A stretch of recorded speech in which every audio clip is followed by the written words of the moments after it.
Yeah, hi, good evening. Actually, I could not able to join last class. Actually, meeting is going on, so Mhm. No, to it's okay, it's make okay. it.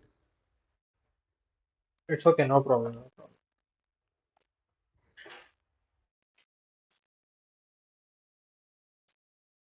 Okay, then I will Shivangi start has teaching. not arrived, I think. Yeah.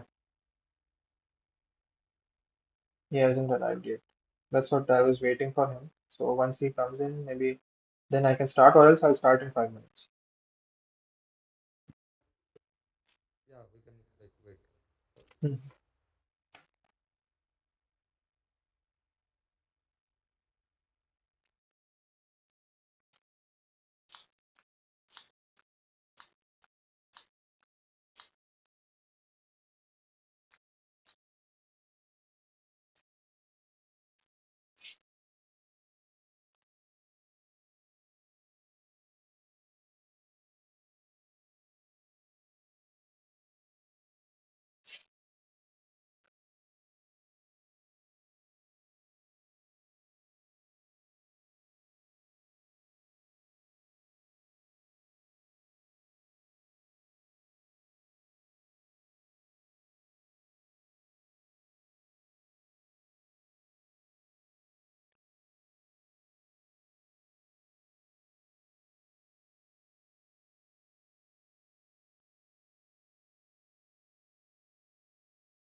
Okay, then I'll just start as it is. I think it will take him some time to join us, but in that Yeah, time it I'll will be join. good if we could like start.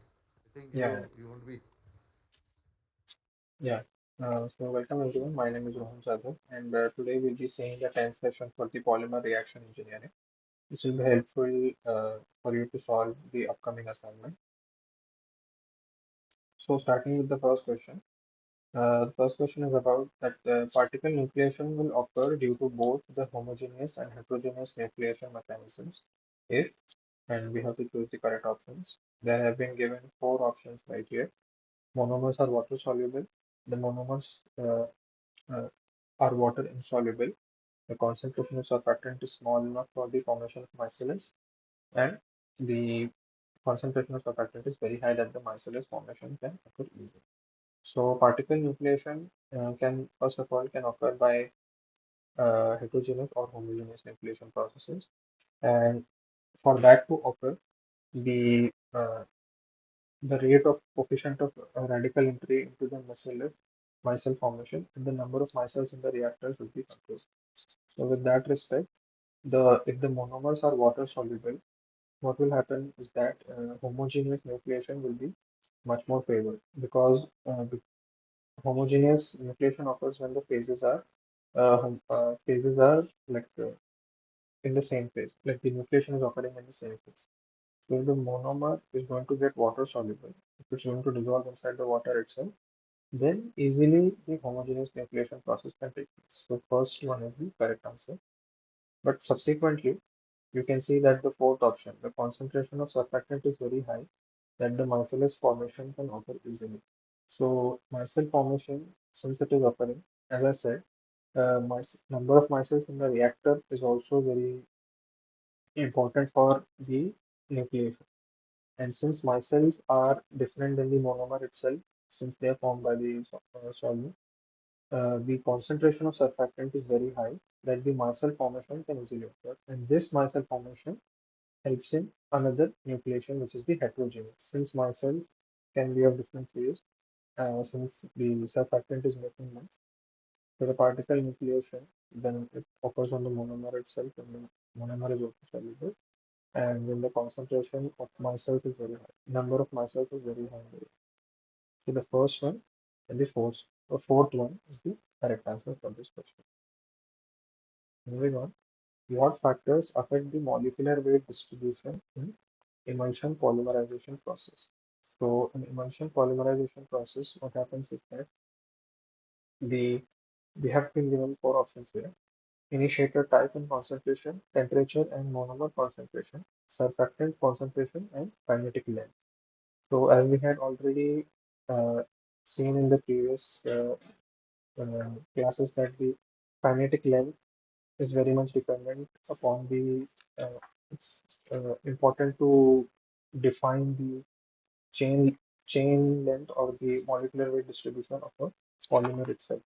So that is the exact reason why the kinetic length is the main determining factor for emulsion polymerization process.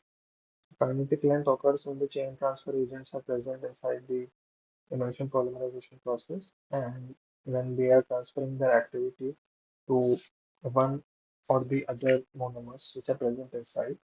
And since the critical length depends upon the composition of the monomers present inside it, so that is the exact reason why temperature and monomer concentration will also affect the emulsion polymerization process and simultaneously kinetic length. So second and fourth one is the correct answer for that question. Then we have the third statement. The advantages of operating emulsion polymerization under polymerization reactor under limited monomer supply maximizes the production rate and yield. This is false, as we have seen in the first question itself that the monomers have to be water soluble to promote the homogeneous nucleation. So if the monomer supply is under limited monomer supply, the maximization of production rate and yield is not possible. That is the exact reason why this statement is false. The amount of surfactant that is dissolved in the aqueous phase SW in case of heterogeneous nucleation in the emulsion polymerization can be obtained in terms of performing the material balance for this effect. Okay, the emulsifier in the reactor ST per mole and the total surface area of the polymer particles and the parting area AS are shown here. So this is a straightforward formula for the emulsion polymerization process, where the amount of surfactant dissolved in aqueous phase, that is SW, is correlated to the total amount of emulsifier, that is ST, and AP is the total surface area of the polymer particles, that is AP, uh, and the parting area, that is AS. Parting area is the area over which the nucleation will take place. So that is given by a straightforward formula. SW is equal to St minus AP star by AS. So you can see that equation 1 or the option 1 is showing that answer St minus AP star by AS. You can find this expression right away in sir's notes or the class notes itself. So if you have gone through that, you can easily take a look at that and you will be able to solve this. This is a straightforward question and there is no uh, numerical based on that till now. So that's why straightforward formula has been asked in this question. The rate formation of particles by homogeneous nucleation is the rate at which the oligoradicals growing in the aqueous phase exceed the maximum soluble length. So what happens in this is that oligoradicals growing rate in the aqueous phase when it exceeds the maximum soluble length provides the rate formation of the particles. So at that time, it is going to provide the rate formation of the particles, and the critical length depends upon the composition of oligoradicals. That's why this statement is true because the rate of formation of particles by homogeneous nucleation is the rate at which oligoradicals growing in aqueous phase exceed the maximum soluble. So at the, this is, Excuse me. yeah, Here soluble length is what it is indicating. soluble length is that when the oligoradical, if it's smaller, it will be soluble. Once it grows very long, right, it is difficult to dissolve it. The long chain of like monomers. Yeah, that is the oligoradical. Yeah, that is the monomer.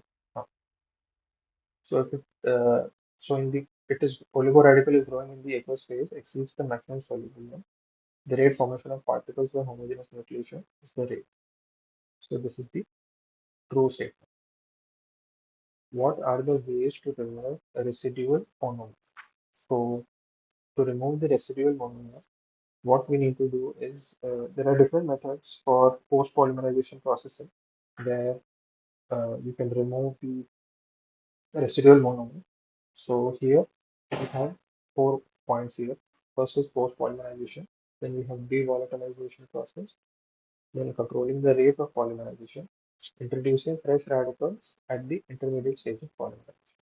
So you can see that we need to remove the residual polymer. So you can already eliminate third and fourth because controlling the rate of polymerization will only uh, control the formation of polymer.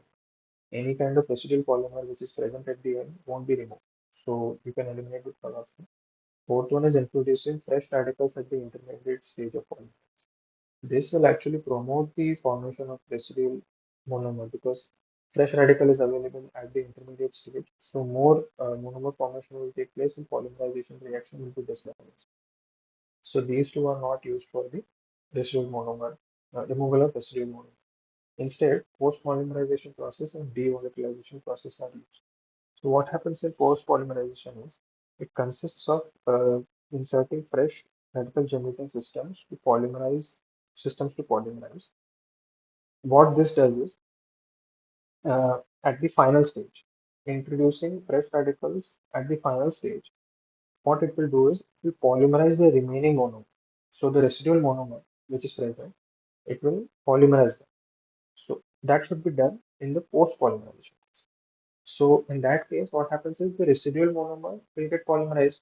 So that is already eliminated and you will have more formation of the product. And the water soluble reaction systems are preferred to create high radical flux for the removal of residual monomer. So that is the first point which is correct. That is the post-polymerization process. Second is devolatilization process. What happens in devolatilization polymers is that uh, transfer from polymer surface to aqueous phase is taking place because we are devolatilizing it. Volatilization means that it is transferring from the polymer to the aqueous phase. Volatile phase is being removed and liquid phase is coming up. So aqueous phase is there. And diffusion through the aqueous phase and transfer from aqueous to gas phase is occurring. Surface area helps to boost the devolatilization process. So because of this, what will happen is the residual monomer will shift from the it will transfer from polymer surface to the aqueous phase and it will help in removal of the residual monomer easily. So the first post polymerization process and devolatilization is the correct answer for this question. Linear emulsion polymer can only be formed if the average number of radicals per particle n bar is greater than zero point 0.5. This is actually a statement question in the sense like, Sorry to interrupt. Can you go back yeah, to previous slide? yeah, Here, what would be the answer? the first two options. Post polymerization process and depolarization process. Yes, sir. Hmm. So next we have the linear emulsion polymer. Linear emulsion polymer can only be formed if the average number of radicals per particle n bar is greater than zero point 0.5. So this you can clearly find it in the notes itself that it's the statement is actually false and it should be the average number of radicals per particle. It can be lower than zero point 0.5 and only then the linear emulsion polymer can be formed. So that's why this statement is false. You can directly find it in the source note itself that linear emulsion polymerization formation takes place when the average number of radicals per particle is lower than zero point 0.5 because extra number of radical particles won't be affecting the linear emulsion polymer formation and it will only result in the, as we have seen in the previous question, residual monomer left. So that's why this statement is false. How are linear polymers formed in absence of chain transfer mechanism? So in the previous class, we had discussed what is chain transfer mechanism. Chain transfer mechanism, what happens in chain transfer is that if a monomer is increasing its length and becoming a polymer, the reactivity will remain in this polymer chain. But when this reactivity is to be transferred from this polymer chain to the other polymer chain, you insert a chain transfer agent. Now what will the chain transfer agent do is it will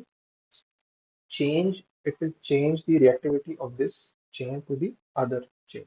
So what it will do is it will pass on the increasing growth rate of this polymer chain to the other polymer chain, and the other polymer chain will start growing. So that's how you do the chain transfer mechanism. So if there is an absence of chain transfer mechanism, how will linear polymers are formed? So that kind of formation, linear polymers, if the monomer is monofunctional, only single functional group is attached with the participating molecule. So in that case, monofunctional monomer unit is suitable for formation of linear polymer molecules. In presence of bifunctional monomer unit, what happens is you will have two functional monomers sites. In both sides, the monomer can attach and the polymer chain form uh, will be hindered because it is not going to form a single long chain. It will be forming a branched chain because the bifunctional monomer unit is present. And that is the exact reason why monofunctional monomer unit is required for formation of the linear polymers. Which interfacial aspect controls the polymer migration process? So what happens in polymer migration process is that if the radicals which are formed attach onto the outer layer of the polymer particles, new polymers will form on the periphery itself. So since we are talking about the interface itself, if you have a polymer particle and if your radicals will attach here, new polymer will form on the interface itself and increasing the concentration of newly developed polymer chains. The increasing concentration as the polymer chain grows, the phase separation will occur, which leads to the cluster formation. What will happen is, uh, since already one polymer is there and on its surface, new polymers are formed. This entire mass will then phase separate and then it will form a cluster. So that cluster will be formed. Cluster formation. Now the polymerization reaction occurs at both cluster as well as in the polymer matrix. The cluster which is formed on top again it will be forming and on inside also it will be formed. So again what happens is that the due to the large interfacial area of the polymer involved, thermodynamic imbalance is created because heat will be created and because of that, and since polymers are insulators of heat, the transfer of heat will be very bad and because of that thermodynamic imbalance is created and polymer migration increases cluster size, cluster size polymerization. So which I have a interfacial, question actually. Uh, yeah, is this question is based on the coming lectures, that is lecture 11th week lecture, or it is previous yeah, this is 10th this week? is this week's lecture. That's why I'm giving you some Okay, okay, background on what is okay, polymer migration process. okay, okay. So actually, I was when I was seeing this migration process, na, so that's Hmm. why I came to, because this migration process was not there in the 10th week lecture.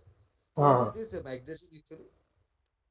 yeah, What is that's the what I migration was process? telling, right? When the migration occurs, is that on the polymer outer layer itself, when the radical is attaching and the polymer is forming, it will migrate outside and phase separation will occur. Okay. So because of this, what happens is polymerization will start occurring reaction at both the cluster as well as inside the polymer matrix. So it has basically migrated because of this cluster. It has migrated from the polymer matrix to the outside since it has phase separate. So the uh, migration process is happening of the polymer, and Migration it from is the asking polymer phase to from polymer matrix to the the cluster which has. here cluster means it's a cluster of polymer, or Yeah, it's a cluster of polymer itself. But this is occurring because uh, on the polymer surface itself, the radicals attach onto the outer layer, and there itself the new polymer particles will start forming on the periphery. Here itself it will start forming, and increasing the concentration of the newly developed polymer chains. Once the concentration is very high, it will phase inward. It will come outside. Phase separation process will occur, which leads to cluster formation. Since it has separated from the phase, it was soluble at that time. Uh, Not much activity was going on, and once it is separated, phase separated, it will combine together and form a cluster. Because the concentration is increased so much that it will form a cluster, and because of this, now the polymer reaction will start occurring on both the cluster itself and the polymer matrix. So basically, what is happening is the cluster itself is becoming its own system, and the polymer matrix and the cluster are separated. That is what is called migration process. That's why it's migrating this. So the van der Waals the options force. here? Hmm. Huh? What is the answer for this? Yes. So Answer. here, which interfacial aspect controls is the viscous drag and the van der Waals force. Because if it's growing on the surface of the surface of the polymer itself, it has to separate out. So if there is a lot of viscous drag, it will separate out, or else if the van der Waals forces are weak, it will be separated and the cluster formation will be strong. Basically, that is what is okay. So the first two will be the correct.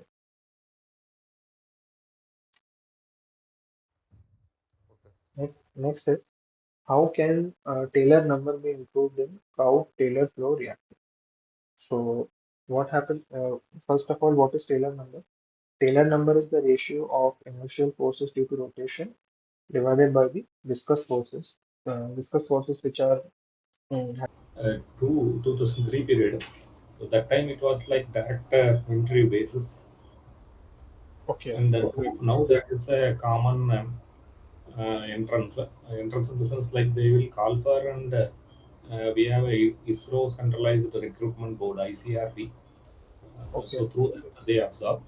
Hmm. But for PhD candidates, there is a separate call for also will come. So that is likely by direct interview. Oh, okay. Direct entry is there. Yeah, so there will not be any written test for PhD candidates. Hmm. So only that call for we have to look for likely. Then once it comes, then we can directly apply for it. Okay. So like for that we have to give some interview, right? Definitely interview will be Yeah. That will be at our headquarters Bangalore, and with maybe interview experts, maybe from IAC Bangalore, professors from IAC. there. Oh, okay. I see Bangalore. That's good. Uh, and like, how is the work there? Is it good? The culture and all? Yes, yes, yes. Here we have what we can say dynamic systems, and Oh, that's why we are like though the launches are more, hmm. we have a good supporting system working here, which will support us for the activities. It is not like Okay. a single center only taking all the loads. So more than Okay. say 10 centers across India, they will be developing the subsystems, and Yes, sir. everything will get integrated at our Shar or this Bangalore for launch vehicle and the spacecraft. Then it goes into launch that way. Okay, sir. Everybody will have their own growth profile here. Right? Yeah, yeah. Yes, sir. So that way it will be good. Like working ambience will never get outside like what we are having in Israel. Yes, sir. Yes, sir. So that's really good.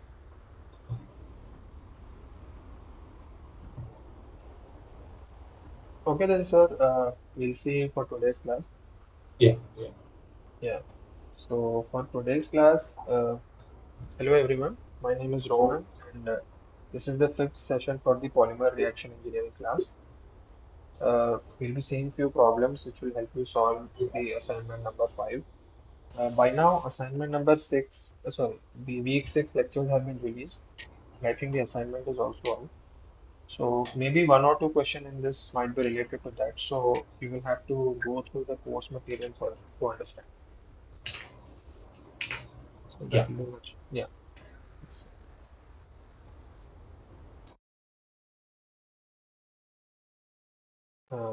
So we'll go through this now. So our first question is, for an isothermal liquid phase second order reaction, P given Q, in a PFR, the ratio of the time required for 80% conversion to time required for 45% conversion is. So we have been given a PFR and we have been asked to see the time required for the 80% conversion to the time required for the 45% conversion, which is depicted by XA. And we know that the concentration can be written in terms of XA as like this, as follows. So if we have a concentration for, let's say, Ca, so that Ca can be written as Ca naught, that will be the initial concentration, uh, that is related to the fact that the consumption of initial concentration is shown in these expressions, that Ca naught multiplied by 1 minus Xa. Here Ca is the amount which is left over, and Xa is the conversion, and 1 minus Xa will give you how much is left over, and we once we multiply that with Ca naught, we can get how much is the leftover concentration. So we can write it as such. So with that respect, this is a second order reaction. So you can see that, and on top of that, it's a PFR, second order, and a PFR, second order reaction and a PFR reactor. So the design equation for PFR is given as such. The volume of the reactor is equal to the molar flow rate with an integral going from 0 to the desired conversion, but and the integral term is dxa divided by the rate expression for the specified order of the reaction. So here what we have to do is, for the minus RA part, we have to put in kCa power 2 because this is the second order reaction. And since this is the second order reaction, we have to insert that there, and going from 0 to x. In first case, the x is given as 80% conversion. So x will be zero point 0.8. So we have to write down zero point 0.8, and then instead of kCa, we have to replace Ca with Ca naught. And here also you can see that on the left hand side, here the same expression is written as V by Fa naught is equal to integral xai to xaf. That is the initial to final dxa by minus Ra. So here we can see that if we are sending in some pre-converted field, uh, as in like the feed has already reacted a bit, so we can write the initial conversion of the feed going to the final conversion of the feed. So in our case, we have been asked to go from 0 to 80% and from 0 to 45%. So we have to write down the similar expression for the same reaction in two different scenarios. So here we can see the consistency of the units. V by Fa naught. V is the volume and divided by Fa naught. Fa naught here is the molar flow rate, that is given molar flow rate per second. That will be given as moles per meter cube per second. So when you check the unit consistency here, we have V, that is the volume, and we have the molar flow rate right here. So we can see that to maintain the unit consistency, we have tau is equal to Ca naught. Ca naught is nothing but moles, and tau is the time. So we have this expression right here, and we have the relation for Ca is equal to Ca naught 1 minus Xa. So for a second order reaction, we will be getting the expression as K Ca square. So this expression will be put at the bottom right here in the minus Ra term, and then you put the Ca, substitute the Ca term, that is Ca naught 1 minus Xa whole square here in this expression. And once you substitute that here, we can take out the constant terms outside, that is the K and the Ca naught, since the initial concentration is constant. And then we integrate with respect to 1 minus Xa whole square, going from 0 to 80% conversion, or zero point 0.8 we can write down. And similarly, for the next conversion also, we have to form the expression going from 0 to 0.45. And when we equate these two, we will get the ratio of the time required for the individual conversions. So here, without showing the arithmetic, the correct answer for this is 4.88. You can try it yourself, and if any other answer comes, we can discuss it later onwards. But this is how it is supposed to be solved. So that will be for the PFR. Moving on to the next question. Same question. If in the above question, PFR is replaced with 3 CSTRs of the same volume, then the exit conversion of the reactant A is. Now, One small clarification, Rapanji. Actually, this minus RA, when we are for the earlier one, yeah, minus RA like K into CA square, and CA we are substituting with the CA naught into 1 minus XA yeah, whole square. And yes, whole square. we have to take it to this tau, right? Tau Hmm. in the tau equation. Yeah, we have Tau to put or it in the tau equation. tau, yeah, tau. Actually, there CA naught is outside, and Yeah, the integral is from 0 to 80, that is 0.8. And yeah, the numerator it will be dxa, and denominator it will be k into ca naught into 1 minus xa whole square. yes, yes. Okay, so that we will first integrate this terms like with respect to x, then Hmm. apply the limits, then find a value. So here actually the common terms ca naught, k, all this will be Cancelled like out. It will cancelled out. cancel. Yeah, yeah, So then only k tau will be there. yeah. K tau will be there. K Actually, tau. yeah, K tau will be there. Correct. So k tau, that is so only thing we are like 1 minus xa whole square. We have to sorry, 1 divided by 1 minus xa whole square. We have to integrate and put this value k tau, and the same thing we have to equate with 0 to zero point 0.5. Yes, sir. Exactly. Actually, sir, K will also cancel out because it's a second order reaction from going from P to Q for both the cases. So the rate constant will also be the same. Okay, because that rate equation R is k into ca square. In the Yes, sir. tau, we don't have any k term. Actually, sir, K will also be same for both reactions because it's the same reaction. We are just checking it at different conversion Okay, times. okay. So the rate constant is same. So Yeah. that gets cancelled out. Okay. Yes, sir. Yes, sir. That will also. So here then we have to put it as the ratio. So the question is like ratio of these two. Exactly, sir. Yes, sir. So It will be like a okay, ratio. fine. Got it. Clear, clear. Okay. Thank Yes. you. Thank you. Yes. Yes. So in the next question, it's similar. Just instead of the PFR, we are replacing it with the three CSTRs of the same volume. Then the exit conversion of the reactant A is. So in this case, what is happening is uh, all the parameters are same. It's just that our PFR has been replaced with three CSTRs. So the design equation will change from PFR to the CSTR one. So we have to arrange it for three different CSTRs in series. So we have to write this down for CSTRs in series and then equate accordingly to get the exit conversion of the reactant A. For that, you have to calculate. So how can that be done is since we have the reactor right here, uh, we can see like we can arrange this reactor in series three times, and then the flow rate which is coming out of the first reactor will act as the feed for the second, and vice versa, it will go for the others. One simplified expression for this will be 1 by 1 plus tau 1 plus tau k power n.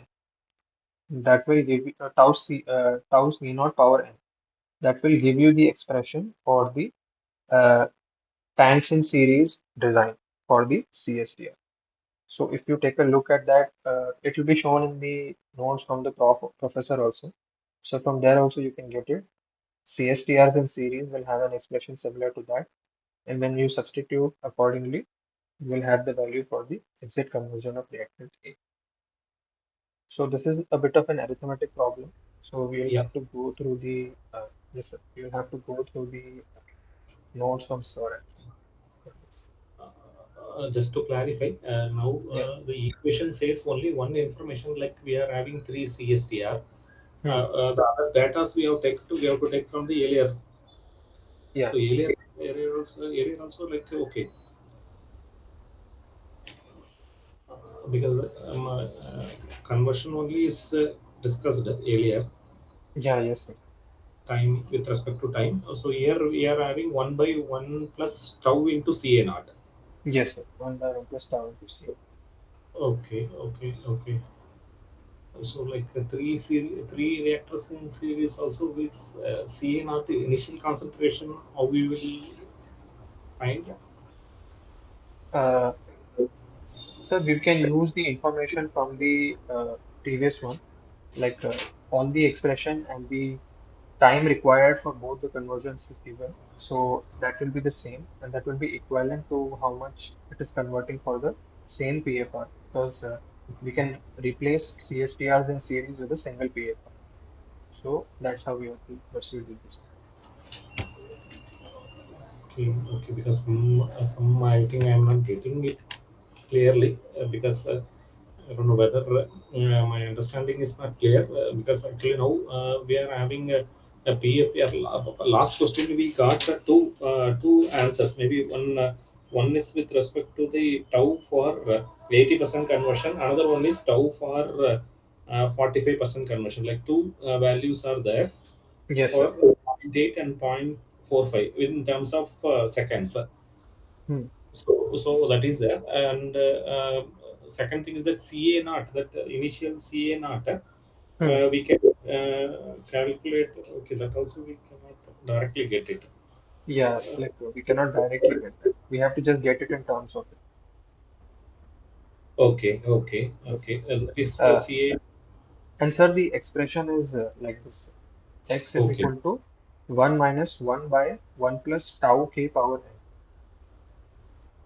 And Oh, n it's is the, CA naught. yes, sir. Okay. Yeah, tau One k minus power n, tau K. power Oh, n. And okay. n is the number of reactors in series. Okay. Number of reactors in series. Then Yes, sir. definitely the tau K we can get from the other one.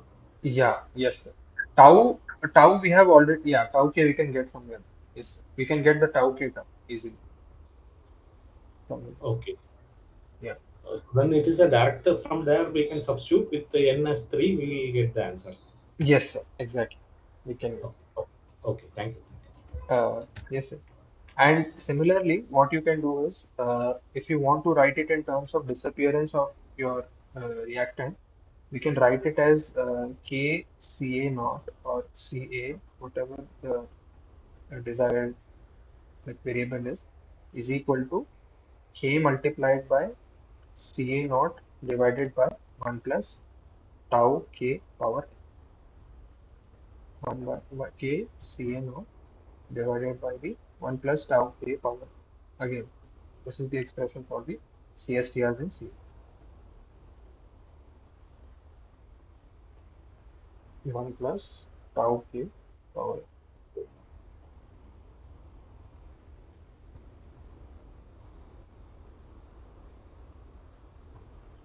It's the same as above. It's just that for the in the above expression, what we were seeing is the conversion. Here we are writing it in terms of disappearance of A or disappearance of P, whatever you can write. Rahulji, your voice is breaking. Anyway, I'll just repeat once again that KCA equal Yeah. to Yes, sir. K. KCA is equal to K multiplied by Ca divided by 1 plus tau K power n. Oh, okay, okay, fine. So left also is KCA is there, and right also we are having KCA divided by 1 plus tau K whole power n. Yeah. Yes, sir. Yes, sir. We can Okay, write it okay, like that. Yes, sir. okay, okay. Yeah. So when we perform that specified arithmetic, we'll be able to arrive at the answer. Moving on to the next question. For equilibrium considerations in closed systems, the relationship in between the degree of polymerization Xn and equilibrium constant K can be represented as. This reaction scheme which I have shown here is directly from Search notes, or you can see it in the lecture classes itself. Here we have been given a rate constant K is equal to the concentration term for COOH multiplied by H2O divided by COOH multiplied by OH. So here for the equilibrium constant, we can write equilibrium constant as the rate constant of the particular reaction when we can define it as the ratio of the forward reaction constant divided by the backward reaction constant. So this is the polyesterification products from a polymer. So we are doing the esterification reaction and we have the COOH group and H2O and COOH group and the OH group right here. So we have represented that as CE, that is CE is the equilibrium multiplied by the CO naught, CO whole square. And this notation, you'll be able to find it in source notes properly. And from there, we are arriving at the relation that Xn or the degree of polymerization is equal to 1 plus K power half. This relation defines that the equilibrium constant should always be in the direction of the polymer. Direction of the polymer means that it should always support the reaction to move forward, and it should always be shifted towards the larger molecular weight polymers, so that the degree of polymerization always remains high. So that's why the answer of this question is the first one. I think it will be better if if you take a look at the search notes for the week 6, because in that he has explained the step growth polymerization, and this is from that actually. So the Okay, probably the next week I need to go through.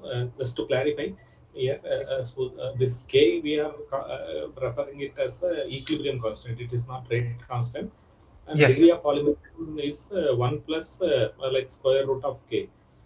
Yes, sir. That Square is root. okay. Yes, sir. Okay, and Yeah. CE and CO are the equilibrium concentration of this COH. Yes, sir. Okay, Yes, okay, okay. exactly. So here Yeah. it is like acid ester, acid alcohol means esterification reaction, something like that. Yes, sir. Exactly. It's an Oh, esterification reaction, and it's forming the alcohol, and acetic acid COOH group is there also. okay, okay, okay, Yes. clear. And Yeah. just because sometimes one clarification is there equilibrium constant, like when, like how we can find out like values that is from that top equation, like what we have seen C square by 1 minus C whole square, Uh, like when no, equilibrium sir. constant.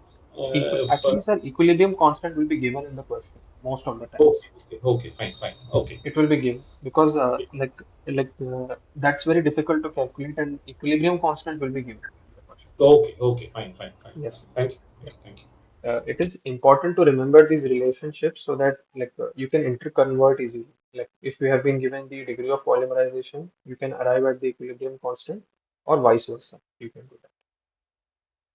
Okay, clear, clear. Yeah. Yes, sir. Next question is, which of the following statements is false for the importance of solvents in polymerization process? In the presence of a strongly protic solvent such as DMSO, higher molecular weight polymer can be obtained. First statement is this. Second statement is it helps in the accessibility of functional groups with the reduction in viscosity of reaction mass. Third statement is it influences the rate of polymerization and molecular weight due to the preferential solvation of relationships with either the reactant or the transition state of the reaction. So we have been asked to find out the false statement for the importance of the solvents in the polymerization process. So first statement is in presence of strongly protic solvents such as DMSO. Since DMSO can produce H plus ions, it is called a protic solvent because it is forming the proton. That is the proton donor. So that's why it's called a protic solvent. Higher molecular weight polymer can be obtained. Now, what happens with strong protic solvents is that it is able to dissolve the uh, polymers in a much better manner. So the handling becomes easy, and it allows for more polymerization to occur. So that's the reason why higher molecular weight polymer can be easily obtained because of this. And since this is a protic solvent, the amount of hydrogen joining onto the backbone will also be uh, more efficient. Second point is it helps in accessibility of functional groups with the reduction in viscosity of reactions. This is quite obvious that when the polymerization is quite high, the reaction mass or the product which is forming will be extremely viscous in nature. And reduction in viscosity will help the accessibility of the functional groups. Why? Because the end groups should be available on the active sites so that the accessibility will be better and the polymerization can proceed further to obtain higher molecular weight polymers. So these two statements are correct in the sense like these are not false. Third one is it influences the rate of polymerization and molecular weight due to differential solvation or relationship with either reactant or transition state. Now, solvents in polymerization processes are used in such a way that they're either able to dissolve the reactant itself, as in the monomer itself, or the transition state reaction, or the polymer which is formed. The reaction mass or the final polymer which is obtained can be easily dissolved into the solvent itself so that the